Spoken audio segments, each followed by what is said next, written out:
Hi friends, நம்ம சேனலில் discuss பண்ணுற எல்லா டேட்டாவும் பார்த்தீங்கன்னா ஒரு எஜுகேஷன் பர்பஸ்க்காக தான் உங்களோட நான் ஷேர் பண்ணுறேன். நீங்கள் எந்த ஸ்டாக்கை வாங்குறதுக்கு முன்னாடி உங்களோட ஓன் ரிசர்ச் அண்டு அனலிசிஸ் அப்படிங்கிறத பண்ணிடுங்க. ஆல்ரைட், இன்னைக்கு எதை உங்களோட நான் டிஸ்கஷன் பண்ண போகிறேன்னு சொல்லி பார்த்தீங்கன்னா எக்ஸ்சேஞ்ச் ட்ரேடர் ஃபண்ட்ஸ், ஷார்ட்டாக இடிஎஃப் அப்படின்னு சொல்லுவாங்க. ஸ்டாக் மார்க்கெட்டில் இருக்கவங்க மெஜாரிட்டி பேருக்கு இடிஎஃப்னா என்ன அப்படிங்கிறது தெரியும். இருந்தாலும் புதுசாக யாராவது பார்க்குறீங்க அப்படின்னா உங்களுக்கு ஜஸ்ட் ஒரு ஒன் லைனில் இங்கே இடிஎஃப் அப்படி என்ன பண்ணுவாங்க அப்படின்னு சொல்கிறேன். குரூப் ஆஃப் ஸ்டாக்ஸை வாங்குறது பேர் தான் இடிஎஃப். அதாவது சிம்பிளாக சொல்லணும் அப்படின்னா இப்போ நீங்கள் ஒரு ஐடி செக்டரில் இருக்குது, ஐடி செக்டரில் ஒரு 10 ஷேர் இருக்குன்னு வச்சுக்கோங்க. அந்த 10 ஷேரில் நம்ம போயிட்டு ஃபுல்லாகவே இன்வெஸ்ட்மெண்ட் அப்படிங்கன்னு பண்ண முடியாது. அதில் பர்டிகுலராக ஒரு ஷேரை வாங்கியிருக்கோம் அப்படின்னா மற்ற எல்லா ஷேரும் ஏறும், அந்த ஒரு ஷேர் மட்டும் இறங்கிட்டு இருக்கு, நம்மளால் அந்த அளவுக்கு ஜட்ஜ் பண்ணி வாங்க முடியலன்னா இதில் நம்ம இடிஎஃப்ல நம்ம போட்டுடலாம். ஸோ இடிஎஃப்ல என்ன பண்ணுவோம்னா அந்த 10 ஷேர்லையுமே கொஞ்சம் கொஞ்சமாக இன்வெஸ்ட்மெண்ட் பண்ணிடுவாங்க. ஓவராலாக அந்த இண்டெக்ஸ் என்ன ரிட்டர்ன் தருமோ அதை நமக்கு அந்த இடிஎஃப் அப்படிங்கிறது தரும். இதில் என்ன பெனிஃபிட் அப்படின்னு சொல்லி பார்த்தீங்கன்னா நம்ம ரிஸ்க்கை மினிமைஸ் பண்ணுறோம். அது மட்டும் இல்லாமல் நம்ம போர்ட்ஃபோலியோ கொஞ்சம் டைவர்சிஃபைடாக வச்சிருந்து ரிட்டர்னும் பார்த்தீங்கன்னா ஒரு டீசெண்டான ரிட்டர்ன் அப்படிங்கிறது வரும். ஸோ இதுதான் இதில் இருக்க ஒரு அட்வான்டேஜ். மோஸ்ட்டாக பார்த்தீங்க அப்படின்னா இது அதோட இன்டெக்ஸோட மொமெண்டம் தான் ஃபாலோ பண்ணும். இப்போ பேங்க் நிஃப்டினா பேங்க் நிஃப்டி 1 இயர்ல என்ன ரிட்டர்ன் தருமோ அந்த ரிட்டர்ன் தான் இந்த இடிஎஃப் அப்படிங்கிறது தரும். ஏன்னா அந்த பேங்க் நிஃப்டியில் இருக்க அந்த ஷேர்ஸில் தான் இவங்களும் இன்வெஸ்ட்மெண்ட் அப்படிங்கிறத பண்ணுவாங்க. இது ஈஸியாக நம்ம ஷேர்ஸ் வாங்குற மாதிரி ஒரே நாளில் வாங்கிட்டு ஒரே நாளில் அப்படிங்கிறத வித்தரலாம். மெயின் அட்வான்டேஜ் அப்படிங்கிறது தான் நம்ம risk minimise as well as பார்த்தீங்கன்னா நமக்கான ரிட்டர்ன் அப்படிங்கிறதும் ஒரு டைவர்சிஃபைடான ஒரு போர்ட்ஃபோலியோ மெயின்டைன் பண்ணிட்டு இருப்போம். ஒரு நல்ல ரிட்டர்ன் அப்படிங்கிறதும் வரும். இன்னைக்கு பர்டிகுலராக நான் எதை பற்றி பேச போகிறேன்னா நிஃப்டி பிரைவேட் பேங்க் இடிஎஃப் பற்றி தான் பேச போகிறேன். ஏன் இதை நான் இப்போ சூஸ் பண்ணி வச்சுருக்கேன் அப்படின்னு சொல்லி பார்த்தீங்கன்னா நம்ம பிரைவேட் பேங்க்லாம் நீங்கள் பார்த்துருப்பீங்க, கடைசி ஒரு 6 மாதமாக பெரிய ரிட்டர்ன் அப்படிங்கிறது தரவே இல்லை. அது ஒரு ஷேரோ 2 ஷேரோ இல்லை, ஓவராலாகவே பார்த்தீங்கன்னா பிரைவேட் பேங்கோட பர்ஃபார்மன்ஸ் கம்மியாக இருக்குது. அதுக்கான ரீசன்ஸ் நிறையா இருக்குது. ஒன்று எஃப்ஐஎஸ் அதிகமாக பிரைவேட் பேங்கில் தான் இன்வெஸ்ட்மெண்ட் பண்ணியிருப்பாங்க. அவங்க இப்போ 6 மாதமாக வெளில போகிறதுனால அதில் நெகட்டிவ் ரிட்டர்ன் அப்படிங்கிறது தருது. அதுக்கப்புறமா ஒரு சில ஷேர்ஸ் பர்டிகுலரான ஒரு ஒரு சின்ன சின்ன ரீசன்ஸ் இருக்குது, அதனால அவங்களால பெரிய லெவலில் ரிட்டர்ன் தர முடியல.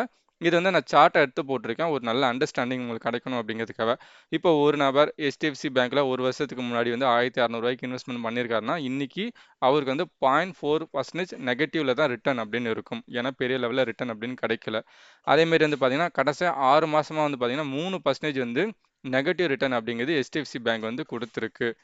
அடுத்தது பார்த்தீங்கன்னா ஐசிஐசி பேங்க்ல இதேமாரி ஒரு வருஷத்துக்கு முன்னாடி நம்ம இன்வெஸ்ட்மெண்ட் பண்ணியிருந்தோம்னா 18% ஒரு நல்ல ரிட்டர்ன் கிடைச்சிருக்கும். 6 மாசத்துல ஒரு 8%க்கான ரிட்டர்ன் அப்படிங்கிறது கிடைச்சிருக்கும்.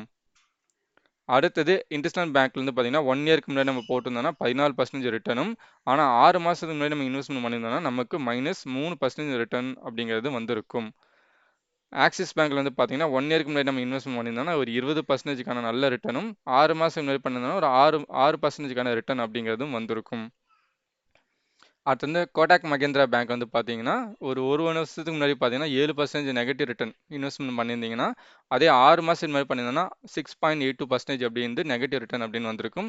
ஃபெடரல் பேங்க் தான் இந்த இருக்கிற பேங்க்லேயே ஒரு நல்ல ரிட்டர்ன் அப்படிங்கிறத கொடுத்தது. ப்ரைவேட் பேங்க்லேயே 40% ரிட்டர்ன் அப்படிங்கிறது 1 இயருக்கு முன்னாடி பண்ணவங்களுக்கும் 6 மாதம் முன்னாடி பண்ணவங்களுக்கு 11% நல்ல ஒரு ரிட்டர்ன் அப்படிங்கிறத கொடுத்துருக்கும். அடுத்தது ஐடிஎஃப்சி ஃபர்ஸ்ட் பேங்க். இது பாருங்க, உங்களுக்கு ஒரு வருஷத்துக்கு முன்னாடி பண்ணியிருந்தீங்க இன்வெஸ்ட்மெண்ட் பண்ணியிருந்தீங்கன்னா 4% நெகட்டிவ் ரிட்டர்னும், இதே 6 மாதம் முன்னாடி இன்வெஸ்ட்மெண்ட் பண்ணவங்களுக்கு 13% கிட்ட ஒரு நெகட்டிவ் ரிட்டர்னும் வந்திருக்கும். அதேமாரி பந்தன் பேங்க்கும். ஸோ பந்தன் பேங்க் பார்த்தீங்கன்னா 1 இயருக்கு முன்னாடி நீங்கள் பண்ணீங்கன்னா 23%க்கான நெகட்டிவ் ரிட்டர்ன், அதுவும் பர்டிகுலராக 6 வருஷத்துக்கு முன்னாடி பண்ணியிருக்கவங்களுக்கும் அதே நெகட்டிவ் ரிட்டர்ன் தான் வந்திருக்கும். அதாவது கடைசி 6 மாதத்துல தான் இந்த அளவுக்கான நெகட்டிவ் ரிட்டர்ன் அப்படிங்கிறது பந்தன் பேங்க் அப்படின்னு கொடுத்துருக்கு. அதேமாரி ஆர்பிஎல் பார்த்தீங்க அப்படின்னா, ஸோ ஒரு வருஷத்துக்கு முன்னாடி பண்ணவங்களுக்கு 48% ஒரு நல்ல ரிட்டர்ன் கொடுத்துருக்கு. ஆனால் கடைசி 6 மாதத்துல பார்த்தீங்கன்னா 10% அப்படிங்கிற அளவுக்கு டவுன் ஆயிருக்கு. அதேமாதிரி சிட்டி யூனியன் பேங்க்கும் பாருங்கள், 1 இயருக்கு முன்னாடி பண்ணவங்களுக்கு 21% ஒரு நல்ல ப்ராஃபிட்டையும், அதேமாதிரி 6 மாதம் முன்னாடி பண்ணவங்களுக்கு 8% நெகட்டிவும் கொடுத்துருக்கு. இப்போ இந்த ஓவராலாக நீங்கள் பார்க்கும்போது இந்த முக்கியமான பிரைவேட் பேங்க் எல்லாமே ஒரு வருஷத்துக்கு முன்னாடி இன்வெஸ்ட்மெண்ட் பண்ணவங்களுக்கு ஓரளவு நல்ல ரிட்டர்ன் ஆகும், அதுவும் கடைசி 6 மாதத்தில் இன்வெஸ்ட்மெண்ட் பண்ணவங்களுக்கு நெகட்டிவ் ரிட்டர்னாகவும் கொடுத்துருக்கு.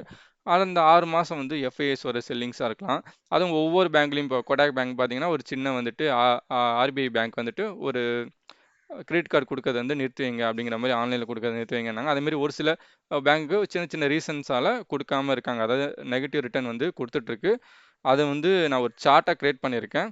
அது பார்க்கறதுக்கு முன்னாடி உங்களுக்கு இந்த மாதிரி டேட்டாஸ்லாம் தேவைப்பட்டுச்சு அப்படின்னா நம்ம சேனல் வந்து சப்ஸ்கிரைப் பண்ணுங்கள். இது வந்து எனக்கு ஒரு மோட்டிவேஷனாகவும் உங்களுக்கு இந்த மாதிரி டேட்டாஸ் எல்லாம் உங்கள் மொபைல் ஃபோனுக்கே வந்து சேரும். இப்போ ஓவராலாக நான் வந்து எடுத்து வச்சிருக்கேன். இதில் வந்து பார்த்தீங்கன்னா முக்கியமான 10 பிரைவேட் பேங்க் வந்து நான் லிஸ்ட் அவுட் பண்ணி வச்சிருக்கேன். அதில் 1 இயர் ரிட்டர்ன் அப்படின்னு பார்க்கும்போது ஓரளவு நல்ல ரிட்டர்னும் ஒரு சில ஷேர்ஸ் அதாவது HDFC, கொடாக், IDFC இது மட்டும்தான் 1 இயராக வந்து ரிட்டர்ன் தராமல் இருக்குது. ஆனால் வந்துட்டு இது 6 மாதத்தில் வந்து பார்த்தீங்க அப்படின்னா எக்ஸ்ட்ராவாக வந்துட்டு பாருங்கள், இது இந்த பேங்க் ஒன்று, இந்த பேங்க் RBL ஒன்று. ஸோ ஆல்மோஸ்ட் 10ல் 7 பேங்க் வந்து நெகட்டிவ் ரிட்டர்ன் கொடுத்துருக்கு. இது வந்து பர்டிகுலராக ஒரு பேங்க்கோட இஷ்யூவாக இருக்குது அப்படின்னா சரி ஓகே அப்படின்னு நம்ம எடுத்துக்கலாம். ஆனால் என்டையர் செக்டரே வந்து கடைசி 6 மாதத்தில் ஒரு 3 பேங்கை தவிர மிச்சம் 7 பேங்க் நெகட்டிவ் ரிட்டர்ன் கொடுத்துருக்குன்னா இது வந்து ஒரு எக்ஸ்டர்னல் ஒரு ப்ராப்ளத்தால் நடந்துட்டுருக்கு. இது திருப்பியும் பவுன்ஸ் பேக் ஆகும்போது நல்ல ரிட்டர்ன் தரும். அதனால் இப்போ எடுத்துன்னு போயிட்டு நம்ம இருக்கிற இந்த 10 பேங்க்லையும் நம்மளால் இன்வெஸ்ட்மெண்ட் அப்படிங்கிறது பண்ண முடியாது. ஏன்னா நமக்கான அமௌண்ட் அந்த அளவுக்கு பெருசாக இருக்காது. அதுக்காக நான் சூஸ் பண்ணி வச்சிருக்கிறது இந்த ETF, ப்ரைவேட் பேங்க் ETF. அதில் முக்கியமாக இப்போதைக்கு மார்க்கெட்டில் நல்லா பர்ஃபார்ம் பண்ணிட்டு இருக்கிறதுன்னு பார்த்தீங்கன்னா DSP, ICICI, SBI, HDFC, அப்புறம் வந்து Tata Nifty private bank ETF இது எல்லாமே வந்து இருக்குது. இதில் பர்டிகுலராக நான் வந்து எதை சூஸ் பண்ணியிருக்கேன், என்ன பண்ண போகிறேன் அப்படிங்கிறது தான் உங்கள்கிட்ட இப்போ நான் டிஸ்கஷன் அப்படிங்கிறது பண்ண போகிறேன். இப்போ இதில் வந்து பார்த்தீங்கன்னா நம்மளோட பேங்க்ஸ் எல்லாத்தையும் எடுத்து நான் போட்டுட்டேன். அதில் வந்து 1 இயருக்கான ரிட்டர்ன்ஸ் அப்படிங்கிறத போட்டிருக்கேன். இதில் நான் எப்படி சூஸ் பண்ணுவேன் அப்படின்னு பார்த்தீங்கன்னா லாஸ்ட் 6 மந்த்தில் அதிகமாக நெகட்டிவ் ரிட்டர்ன் தந்த பேங்க்ஸில் நம்ம போடணும். போட்டோம் அப்படின்னா இந்த ETF வந்து மேலே ஏறும்போது நமக்கான லாபம் அப்படிங்கிறது அதிகமாகும். அதுக்கேற்ற மாதிரி இப்போ இருக்கிற எல்லா ETF-ஓட ஹோல்டிங் பர்சன்டேஜ் அப்படிங்கிறது எடுத்து போட்டுருங்க. ஒவ்வொரு பேங்க்லையும் எவ்வளோ ஹோல்டிங் பண்ணியிருக்காங்க அப்படின்னு சொல்லிட்டு. அதில் ஃபஸ்ட்டு நமக்கு HDFC பேங்க்கு, அதில் வந்து ICICI நிறைய ஹோல்டிங் பண்ணியிருக்காங்க. அதுக்கப்புறம் வந்து பார்த்தீங்கன்னா ஆல்மோஸ்ட் இவங்க எல்லாமே சிமிலராக தான் வந்து ஹோல்டிங் அப்படிங்கிறது இருக்குது. ஒரு பெருசாக டிஃப்ரென்ஸ் அப்படிங்கன்னு இல்லை. ஆனால் வந்துட்டு இந்த நெகட்டிவ் ரிட்டர்ன் கொடுத்துருக்க இந்த ஷேர்ஸ்லாம் HDFC பேங்க்கோட ETF அப்படிங்கிறது அதிகமாக இன்வெஸ்ட்மெண்ட் அப்படிங்கிறது பண்ணியிருக்காங்க. ஸோ இதை நம்ம ஃபஸ்ட்டு வந்து சூஸ் பண்ணி நான் வச்சுக்கிட்டேன். அதுக்கப்புறம் மிச்சம் எல்லாமே பார்த்தீங்கன்னா ஆல்மோஸ்ட் சிமிலராக தான் வந்து இருக்குது. பெரிய டிஃப்ரென்ஸ் அப்படிங்கிறத கண்டுபிடிக்க முடியல. ஸோ இதில் வந்து ஃபஸ்ட்டு பார்த்தீங்கன்னா HDFC பேங்க்கோட ETF இருக்குது ஒரு பக்கம். மிச்சம் எல்லாமே தூக்கி நம்ம செகண்ட் கேட்டகரி அப்படிங்கிற மாதிரி நான் எடுத்து வச்சுருக்கேன். அதுக்கப்புறம் வேறு என்ன ஃபில்டர் பண்ணியிருக்கேன் அப்படின்னு சொல்லி பார்த்தீங்கன்னா அடுத்தது நம்ம பார்க்க வந்து எக்ஸ்பென்ஸ் ரேஷியோ. இப்போ நம்ம வாங்கிட்டோம், விற்கும்போது ஒரு அமௌண்ட் அப்படிங்கிறது அவங்க எடுப்பாங்க. அதில் வந்து பார்த்தீங்கன்னா HDFC பேங்க் வந்து அதிகமாக இருக்குது. மிச்சம் எல்லாருமே வந்துட்டு ஆல்மோஸ்ட் வந்து கொஞ்சம் கம்மியாக இருக்காங்க. ரெண்டாவது வந்து ICICI, டாட்டா வந்து 0.13% இதெல்லாம் வந்து இருக்குது. ஸோ இப்போது வந்துட்டு HDFC பேங்க் வந்து ஹோல்டிங்ஸ் நிறையா வச்சுருக்காங்க. பட் எக்ஸ்பென்ஸ் ரேஷியோ அப்படிங்கிறது கொஞ்சம் அதிகமாக இருக்குது. அடுத்தது நான் என்ன ஃபில்டரில் வச்சுருக்கேன்னா ட்ராக்கிங் எரர். ஸோ இண்டெக்ஸை எந்த அளவுக்கு ட்ராக் பண்ணுது அப்படின்னு சொல்லி பார்க்கும்போது ஆல்மோஸ்ட் எல்லாமே ஒரே மாதிரி தான் பண்ணுறாங்க. இந்த டாடா ETF மட்டும்தான் கொஞ்சம் ட்ராக்கிங் எரர் அதிகமாக இருக்குது. மிச்சங்க எல்லாருமே வந்து சிமிலரான ட்ராக்கிங் எரர் தான் வச்சுருக்காங்க. ஓகே, அடுத்தது வந்து இன்னொரு ஃபில்டர் என்ன பண்ணுறேங்க அப்படின்னா அசட் அண்டர் மேனேஜ்மெண்ட் எவ்வளோ வந்து அதிகமாக வந்துட்டு இவங்கள்ட்ட அசட் அண்டர் மேனேஜர் இருக்கும்போது இல்லை வந்து ICICI வந்து ஃபஸ்ட்டு வராங்க, ரெண்டாவதாக வந்து தான் HDFC பேங்க் வராங்க. ஸோ இதில் வந்து பார்த்திங்கன்னா நமக்கு 3 அட்வான்டேஜ் வந்து ICICIயில் பார்க்குறோம். ஒன்று வந்து எக்ஸ்பென்ஸ் ரேஷியோ கம்மியாக இருக்குது, ட்ராக்கிங் எரரும் வந்து நல்லா பர்ஃபெக்டாக இருக்குது, annual under asset under management வந்து பார்த்தீங்கன்னாலும் அதிகமாக இருக்குது. 3 கேட்டகரி ஃபில் பண்ணுது. ஹோல்டிங்ஸும் பார்த்தீங்கன்னா ஓரளவு சிமிலராக நல்ல ஹோல்டிங்ஸ் அப்படிங்கிறது வெயிட்டேஜ் கொடுத்து வச்சுருக்காங்க. ஸோ இதை வந்துட்டு ஓரளவு நான் வந்துட்டு ஃபஸ்ட்டு கேட்டகரியில் எடுத்து வச்சுருக்கேன். அடுத்த ETF ப்ரைஸ்னு பார்த்தீங்கன்னா ஒரு ₹24.76 தான் வந்துட்டு மார்க்கெட்டில் வந்து போயிட்டுருக்கு. 1 இயர் ரிட்டர்னும் நம்ம பார்த்தோம் அப்படின்னா எல்லா ஷேர்ஸும் பார்க்கும்போது எல்லா ETF-ம் பார்க்கும்போது சிமிலரான ஒரு ரிட்டர்ன் தான் கொடுத்துருக்காங்க. இவன் வந்து ICICI கொஞ்சம் கம்மியாக கொடுத்தாலும் இவங்க வந்து 12.38 இருக்குது. பட் எக்ஸ்பென்ஸ் ரேஷியோவில் அது கொஞ்சம் போகும்னு வச்சுக்கோங்களேன். அப்படி பார்க்கும்போது டீசெண்டான ஒரு அளவு நல்ல ETF-ஆக இருக்குதுன்னு பார்த்தீங்கன்னா நான் இதை தான் ICICI ப்ரெடென்ஷியல் பிரைவேட் ETF அப்படிங்கிறத சூஸ் பண்ணி வச்சுருக்கேன். இதில் இன்வெஸ்ட்மெண்ட் பண்ணேன் அப்படின்னா எனக்கு வந்துட்டு டவுன் த லைன் ஒரு 6 மந்த், 1 இயர் ஆர் 2 இயர்ஸில் வந்துட்டு ஒரு நல்ல ரிட்டர்ன் கிடைக்கும் அப்படிங்கிறத எடுத்து வச்சுருக்கேன். இந்த ரிட்டர்ன்ஸை நம்ம எப்படி பார்க்கணும் அப்படின்னு சொல்லி பார்த்தீங்கன்னா நான் எப்படின்னா பேங்க் FDயோட வந்து பார்க்குறேன். பேங்க் FD அப்படிங்கிறது 6% ரிட்டர்ன் அப்படின்னா வந்து ஒரு வருஷத்துக்கு கொடுப்பாங்க. இப்போது வந்து பார்த்தீங்கன்னா நிஃப்டி பேங்க்கோட ரிட்டர்ன் நம்ம வந்து பார்ப்போம். 6 மாதத்துக்கு வந்து பார்த்தீங்கன்னா 4% ரிட்டர்ன் அப்படிங்கிற அளவுக்கு கொடுத்துருக்கு. அதேமாரி பார்த்தீங்கன்னா 1 இயரில் வந்து பார்த்தீங்கன்னா 13% கொடுத்துருக்கு. ஒரு 5 வருஷம் ஹோல்ட் பண்ணியிருந்தீங்கன்னா 63% ரிட்டர்ன் அப்படின்னு கொடுத்துருக்கு. பட் இதில் என்னென்னா நிஃப்டி பேங்க்கில் ப்ரைவேட் பேங்க் மட்டும் இருக்காது, கொஞ்சம் கவர்மெண்ட் பேங்க்கும் அதாவது PSU பேங்க்கும் இருக்கும், SBI இருக்கும், PNB இருக்கும். இந்தமாரி வேறு சின்ன பேங்க்கான AU ஸ்மால் ஃபைனான்ஸ் பேங்க் இந்த மாதிரி இதுவும் இருக்கும். பட் பியூராக நம்ம வந்துட்டு இப்போது ப்ரைவேட்டோட ETF எடுக்கிறதுனால ப்ரைவேட் பேங்க் ரிவர்சல் ஆயிடுச்சு அப்படின்னா ஒரு வருஷத்தில் ஒரு நல்ல ரிட்டர்ன் அப்படிங்கிறது கிடைக்கும். ஸோ இதில் வந்துட்டு 50%, 100% எதிர்பார்க்குறவங்களாம் ETF பெருசாக வேலைக்காகாது. பேங்க் நிஃப்டியோட ட்ரேஸை நீங்கள் ட்ராக்கிங் இண்டெக்ஸை பார்த்தீங்கன்னா தெரியும், ஒரு 13% வந்து கிடைக்கும். எஃப்டியில் 6% கிடைக்கும். அதுக்கு பதிலாக இதில் வந்து ஒரு 12% டபுள் டைம் கிடைக்கும்.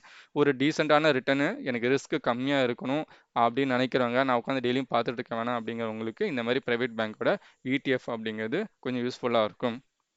ஸோ அவ்வளோதான் நண்பர்களே. இதெல்லாம் நீங்கள் இன்வெஸ்ட்மெண்ட் பண்ணுறதுக்கு முன்னாடி உங்களோட ஓன் ரிசர்ச் அண்ட் அனலைசிஸ் அப்படிங்கிறத பண்ணுங்கள். இன்றைக்கி ETF ப்ரைவேட் பேங்க்கோட ETF பற்றி நாலேஜ் அப்படிங்கிறது உங்களுக்கு கிடச்சிருக்கும்னு நினைக்கிறேன். பிடிச்சிருந்தா நம்ம சேனல் பிடிச்சினா கண்டிப்பாக லைக் பண்ணுங்கள், கமெண்ட் பண்ணுங்கள், உங்கள் ஃப்ரெண்ட்ஸ் அண்ட் ரிலேட்டிவ்க்கு நம்ம சேனலை சஜஷன் அப்படிங்கிறத பண்ணுங்கள். தேங்க்ஸ் ஃபார் வாட்சிங்.